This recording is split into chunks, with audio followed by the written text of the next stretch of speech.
Hey, what's going on? It's Matt Bowman, and this is Matt Bowman is Bothered, and I am coming to you fresh off of a Manchester United victory in the FA Cup semifinal, and I am ecstatic about it. I am also speaking above I'm not whispering,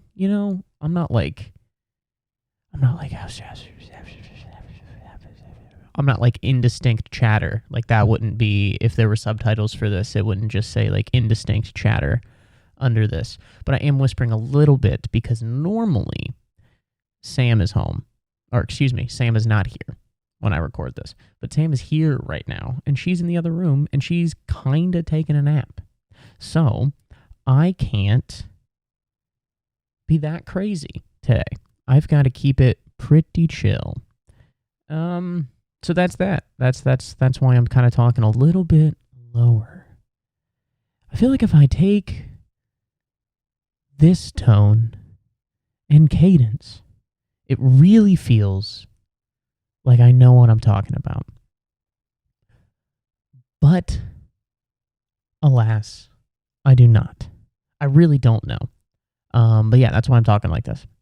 I just sound like I'm on NPR, And that's why in the midterm elections, we need to vote for a candidate that truly captures the needs of the people that they represent. Back to you.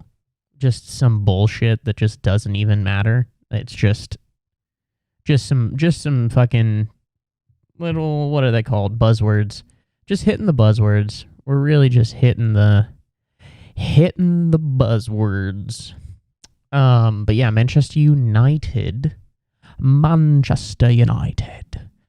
just won in the FA Cup semi-final against Brighton and Hove Albion, which was a very, very close game, in which United won 6-7 on penalties, or excuse me, they won 7-6, whatever the fuck, it doesn't matter. The penalty shootout was, dude, penalty shootouts are so mother flippin' stressful. They are so stressful.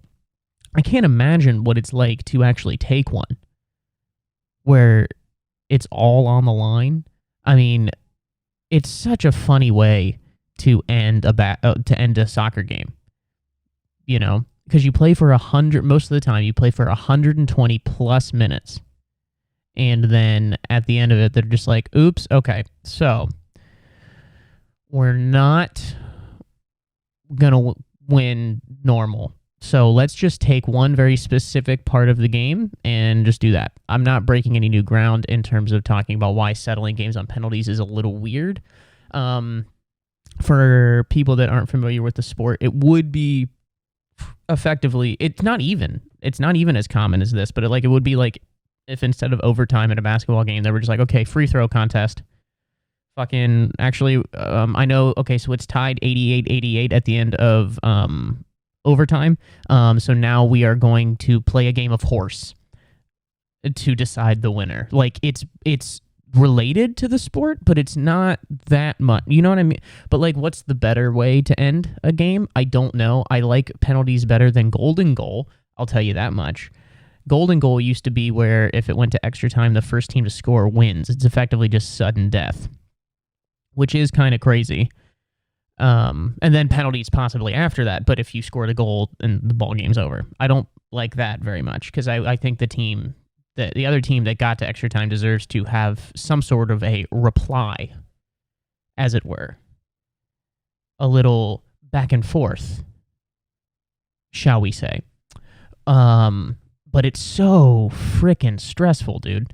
It is just like watching a penalty shoot. I don't know, dude. I'm out. I'm at my wit's end, dude. Wit's end. Any fans of Adventures in Odyssey out there? Anybody else raised Protestant? That's me, baby. Do Catholics watch Adventures in Odyssey? If they do, that's cool. I appreciate that, but I don't know.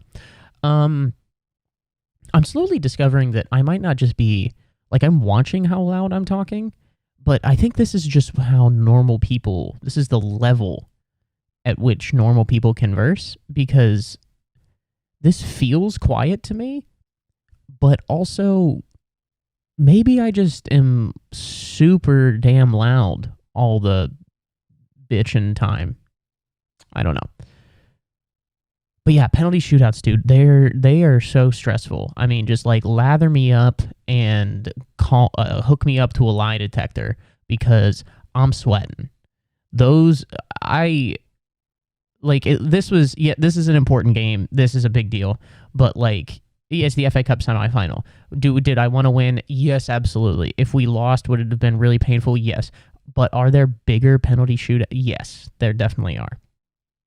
Now, if it goes to the FA Cup final against Manchester City and we go to penalties, that would scare the boobs off of me. I mean, my boobs are gone. Get rid of them. Boobs and balls out of here. Scare the balls off me. Scare the bollocks off of me. But they're so stressful to watch. I can't get over how insanely stressful it is to watch a penalty shootout. I think there are times that, there are so many things that I would rather do than have to take a penalty.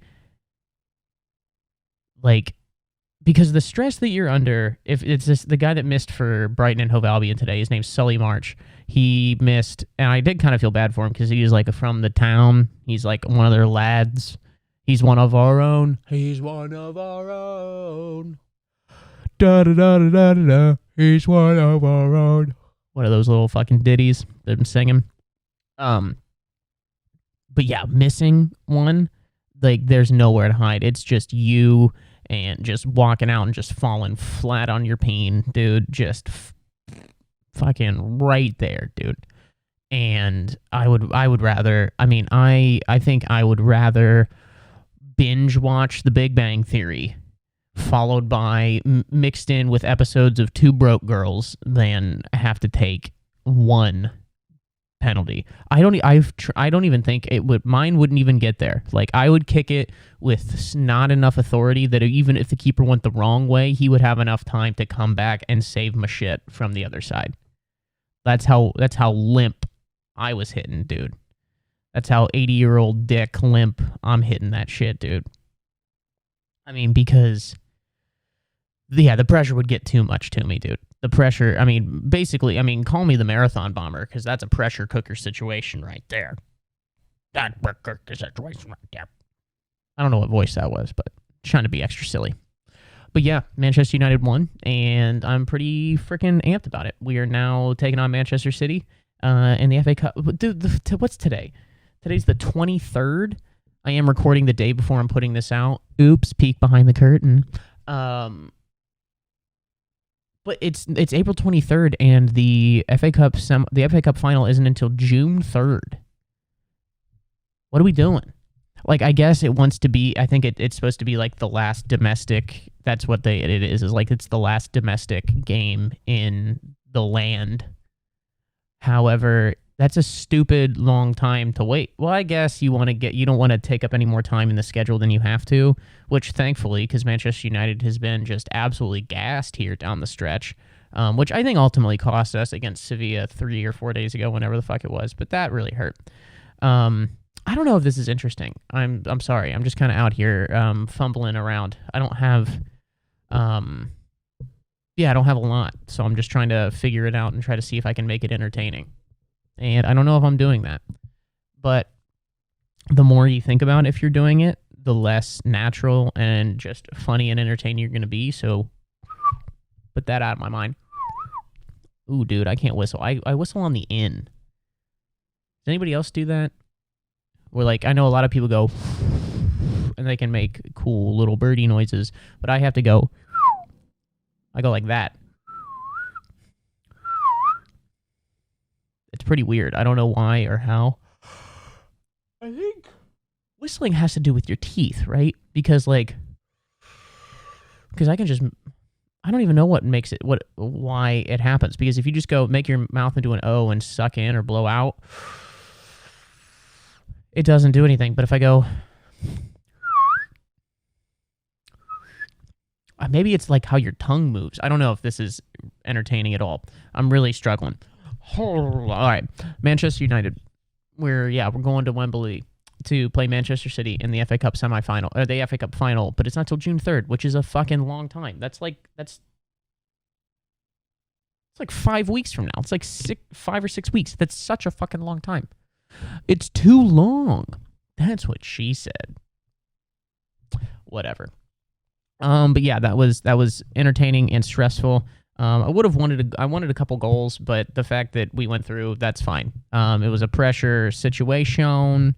It was a pressure Edwin Encarnacion, and that took a little bit of time. But all of that aside, what else do I got? Sam and I are watching Suits.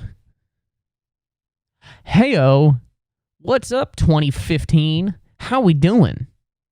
It's funny. That's like, it's one of the, it was a show that she just started like watching. She watched like the first 2 or 3 episodes of, just to like find a new show to watch, and then I happened to catch one, and it was one of those where it's just like, gotcha, bitch, and they rolled me in because I really like that show, and it's one of those things that you can't really explain, and it's always very funny when you watch.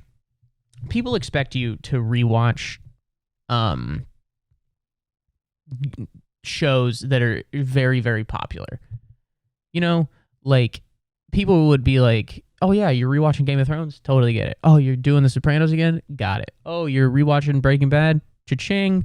But like, when you rewatch, not even rewatch, but when you just watch a show that was like pretty good, but it's not like memorable, it does feel funny, because like when you're out in public and you're just like talking about the show, especially a show that is like was done, it's been off the air for 4 or 5 whatever years, and you're just out in public and you're like, I wonder what's going to happen on Suits next.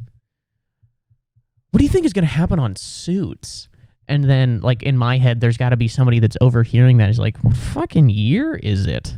Are they talking? They're talking about Suits? Like the A&E show with the fucking now Princess of England? Yeah, let's also talk about that. I think the only reason that people would know that Suits was a show was because Meghan Markle was in it. That's hilarious to watch that show, because she's like a main character in the show. But like, that's like her one gig, and she talk about a jump. I mean, I'm probably treading over ground that has been trodden on many a time, but it is funny now watching the show to look at her, who at this point in the show, she is a paralegal. She's not even a lawyer. And instead of becoming a lawyer, she was like, I have an idea. I'll become Princess of England. Now that's pretty cool. That I like. I haven't been a huge fan of her off of the show, but that move, that's pretty cool. To go from, I am looking up court filings for lawyers, to becoming part of a family that absolutely requires a bunch of lawyers because they're bad people. And then she gets to be shocked by the fact that they're not good people, and then decides to leave. Yeah, I don't know. I kind of, as I started talking about like that, I kind of like lost the metaphor or the comparison about halfway through, and so I was running. I was running from it. I was running from that sentence, and I couldn't get away fast enough. Man, that thing was just Jason or Freddy. I don't even know who those people are. Jason is the one from Halloween, the one with the hockey mask, and he's just the hockey mask that just never dies. That's what I know about that show, is that guy wears a hockey mask and he never dies. But it doesn't make any sense, because apparently it's been the same guy since like 1974, and he's still around trying to kill Jamie Lee Curtis. Let's be honest, this guy sucks at killing people. He's really good at killing some people, but he's terrible at killing Jamie Lee Curtis. He might be... I think I'm better at killing Jamie Lee Curtis than Jason from Halloween. I am a better bullshit assassin, makeshift assassin. Yeah, dude, who's hiring that? I mean, of course he's only going to go after Jamie Lee Curtis. He's got to prove to the other assassins that he can actually kill his target. He's got nowhere else to go. You've been trying for 40 years to kill one lady and you can't do it? Just one fucking lady. Like, just find where she lives and just stay there and kill her in the night. Why does it have... Like, I don't understand. Then there's just like, well, we're going to put somebody's fingers in the garbage disposal, or we're going to booby trap the house a la Home Alone. Just kill her with a gun. Shoot her in the face with a gun. And you win. But they don't get to make 17 movies that way. If he actually kills her, then they don't get to make 17 movies. They're probably... I definitely overshot it, but it's definitely got to be close to that many. There's not 17, but there's at least 8. I don't know. I could not give a shit. I do not watch horror movies. So Sam and I are watching Suits. Sometimes I think I have something that's undiagnosed. Like, there are times where I am just talking, and then I'll get off on a tangent, and then I'll get off over here, and then I'll get off over here, I'll get off over... It's like, how many exits are there on this highway, and how many times can I possibly continue to take them with... I'm never going to get to my final destination. I'm never going to get to there. Like, a series rerouted me 15 times because I keep fucking taking a different little exit. Just, I'm exiting left. You can't even do that in some states. Exiting left is weird. See, I'm doing it again. I don't know. Maybe it's because I don't have much to talk about, and I'm just trying to figure it out. But yeah, Suits is a decent show. I'm shocked that I actually like it as much as I do. Because generally I'm not a huge fan of most things, actually, in general. I'm not a fan of most things. I will find... It's one of my many gifts that I can find 5 things about something that I don't like or that it makes it dumb. And that comes in real handy when you're in a relationship. You know who really loves when you're negative all the time? The person you're dating. They love it. I highly suggest and recommend that if... this is coming from a professional. I am a professional. Don't ask about what, but I am a professional. In my professional opinion, if you would like to have a relationship where you don't get into any arguments and one where the other person feels valued and understood, be negative all the time. It is foolproof. Just be negative and complain about everything and just have a real stick in your ass. Just right in there. And if you do that, everything's going to work out. I have to sneeze. Judas Priest, dude, that was a long windup. Call me Randy Johnson, dude. Wow, and just a single, just a one, just a wham, you know? I've never understood that. How you can just have one. Normally they come in 2s or 3s. Yawn time. I haven't been yawning in recent episodes. Shit balls. I do forget what I was talking about. Oh, yeah. Just be really negative all the time, and that is a surefire way to eternal bliss in a relationship. But yeah, I am shocked that I like this show. It's actually, like, it's one of those where you're like, oh, wow, that was unexpected. I didn't think that I would like that. And I kind of, like sauerkraut or communism for some people. Not me, but for some people. That might be shocked that they liked it. Anal? I don't know. Maybe. I think some people might be shocked that they like it. I don't know. But it's a good time. The show was a good time. So if you have nothing to do and want to sink yourself into 9 seasons of a show that ended 5 years ago, that's what's up, dude. We're watching it. And it's a fun time. It really is a fun time, and I highly recommend it, and I can't recommend it. Cool. This is a thrown together episode. This is an episode where it's just like, well, we're going to talk about this for 25 seconds, and we're going to talk about, I don't know. I'll tell you, I'll be honest, I'll give you commentary on the episode while it's happening. It's not my favorite one. It is not my favorite one. You know what is? You got it. You guessed it. It's you. You're my favorite one. No, but really, you are my favorite one. Mwah. All right. I did something really fun yesterday that I haven't done in a while, and just went to the park with the boys, the squad, and just played games for hours. And it felt like I was 11 again. But afterwards, and this morning, I feel like I'm 77 because my shoulder hurts. In elementary school, when you watched the video where about like sex ed, and it was like our changing bodies, where it was like sometimes you'll look at a pillow and get a boner, like that type of a video. They need an updated version of that that's not sexual, but for people that are just in their early 30s, and call it our changing bodies, because there's a lot of shit going on that I didn't know was gonna happen. Number one, if you throw a football with your friends for an hour and a half on a somewhat cloudy day, the following day, your arm is going to be attached with dental floss. That's something that I was not prepared for.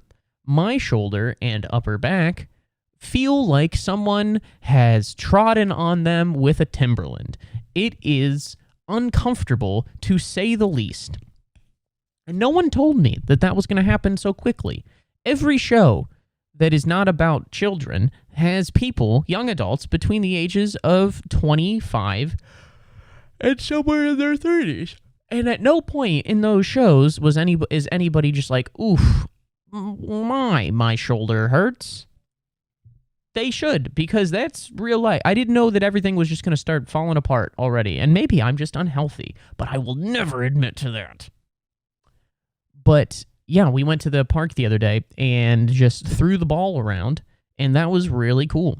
Threw the football around, played a little bit of wiffle ball. Well, we didn't really play. We just took some cuts, just out there going, hey, bada bada wang, I'm not very good at any of that shit. I can throw football. I can throw football pretty well. I just cannot, I can't hit or bat very well in wiffle ball. One of my friends there, Franklin, he was out there. He was huffing and puffing. And throwing some heat. He was throwing some shiz on there that nobody can handle. And then he just like started lobbing them over, and then we could just, wham, take a couple cuts, just knock it over the fence. We almost did hit it over the fence and hit a baby. That was pretty cool. Not like a baby, but like a 1 year, like if somebody described it as a baby, you wouldn't be like, well, he's like 1.5. No, that kind of looked like a baby. We were very close, but the fence stopped it. Praise be. But it was also fun so we were in Sheep Meadow in Central Park, and for the most of the day, it was kind of sunny, but then it got like overcast and like pretty chilly. But it was one of those where it was probably only like 60 degrees, but it just was a little windy and there was no sun, so it was like, it felt chilly. But we were just throwing the football around, and that's cool. Something that I'll say about throwing football or frisbee or anything like that in the park is that somebody should tell dudes that are throwing frisbee that they can be closer together than they are. I mean, a lot of times you see dudes throwing frisbee, you think that there's a guy just out there by himself. There's a guy in the middle of a fucking field. And you're like, why is he standing by himself? And then out of nowhere, he's like, ka-cha! Like, who the fuck threw that? Where did that come from? Did Merlin throw the... And then you look, and there's just a guy, like, 13 football fields away, just like, good catch, Brian. It's crazy. Just, that's not... You're not even hanging out at that point. You're just, throwing it. And also, if you haven't been to... It's dangerous to throw shit from that far away. Like, being in Sheep Meadow on a weekend, on a Saturday... in the spring when it's somewhat nice out, there's 3,000 people in that meadow. 3,000 people maybe in that meadow.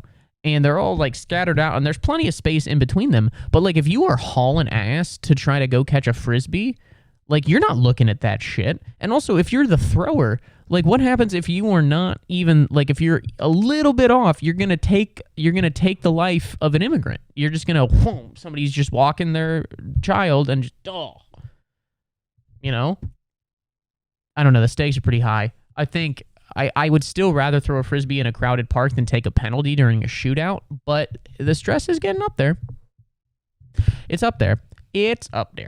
But yeah, we were throwing football and we were playing some wiffle ball. I struck out many times. I was not very good. Had some brewskis, drank. And which apparently I Googled it just for fun, and it said like the consumption of alcohol in Central Park is strictly prohibited, and it's just like okay, you know, like you can't, like that's pretty funny that you're not allowed to do that, because literally everyone would be in prison. Maybe not prison, but I'm sorry for yawning. Again, it only comes out when I have podcasts to do. But it is funny that they're like, yeah, you can't drink in here. And everybody was just like, oh, okay. And then they just have, I mean, we were getting toasty in Sheep Meadow. And then it started to like rain at one point, which was really cool because that kind of like cleared everybody out. And then everybody was just like, everybody's a real pussy when it comes to rain, which I understand. It's just like, oh my God, it got my rain and dropping my shoes. That's an exact impression of everybody. My shoes. That's kind of how people get when there's rain. And so everybody kind of like cleared out. And so for like the last hour or so, we were just there throwing a football, and we were really throwing at that point because there was nobody there. I mean, it went from probably 3,000 to 4,000 people down to maybe 150. Like everybody cleared the hell out of there, and it was really cool because we got to just have a fun time. Have a silly fun boy time. I wish I could do that, like that thing where people like put their finger in their mouth and go pop. You know what I mean? Like I wish I could do that. I can't do anything cool with my mouth. But yeah, dude, feeling like you were like 11 again, that was cool. I haven't thrown the ball or the frizz or anything with the boys in a while, and it was cool to just see a bunch of your friends and a bunch of comics outside of a comedy context. Excuse me, because at times you can just kind of forget and not remember that you're like, oh yeah, we actually have lives outside of just doing shows or just doing jokes or barking or whatever it is. It's like, oh yeah, there's actually some things to do outside of there. That's pretty cool. So yeah, we had a great frickin' time. And then afterwards I got Chick-fil-A, which just a pièce de résistance. I don't know exactly what that means, but I think it means delicious fried chicken.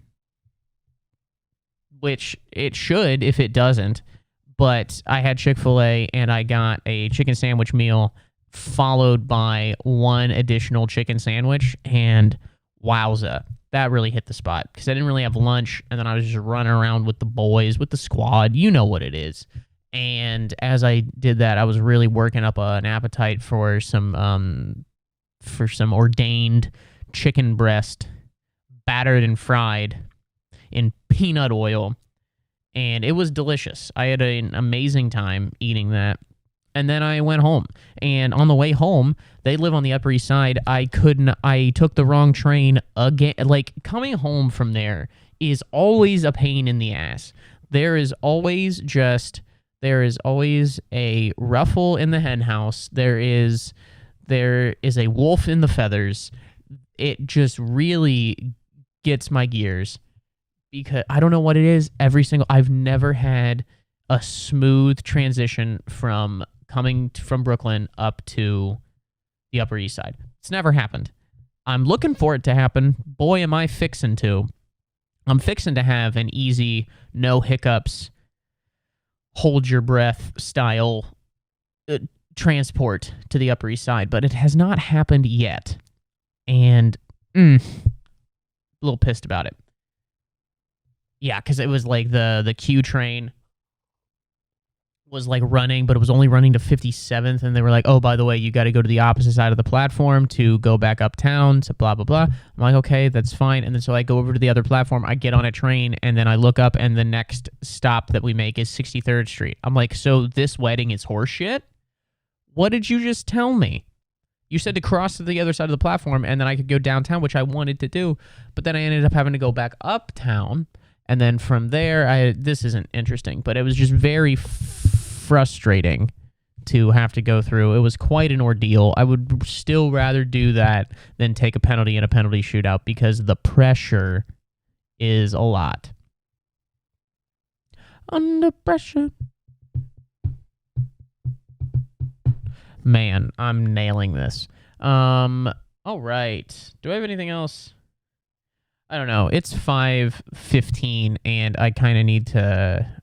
I'm going to have to edit this soon. And so I am going to probably stop it there. And yeah, I will... Thanks for watching, everybody. Thanks for listening, wherever you're coming from. Yeah, we're figuring it out. And so, yeah, follow me on social media at Matt Bowman Comedy, at Bat Bowman on Twitter. Rate, review, subscribe, review on wherever the fuck. Tell your friends. I'm up to almost 400 subscribers on YouTube, so we're climbing, baby. Those numbers are going up. They're climbing. Call me Alex Honnold because I'm climbing. And yeah, eventually it's gonna be something big. So thank you guys for being here, being a part of it right now. Until next time, everybody, stay bothered. See you next week. Bye-bye.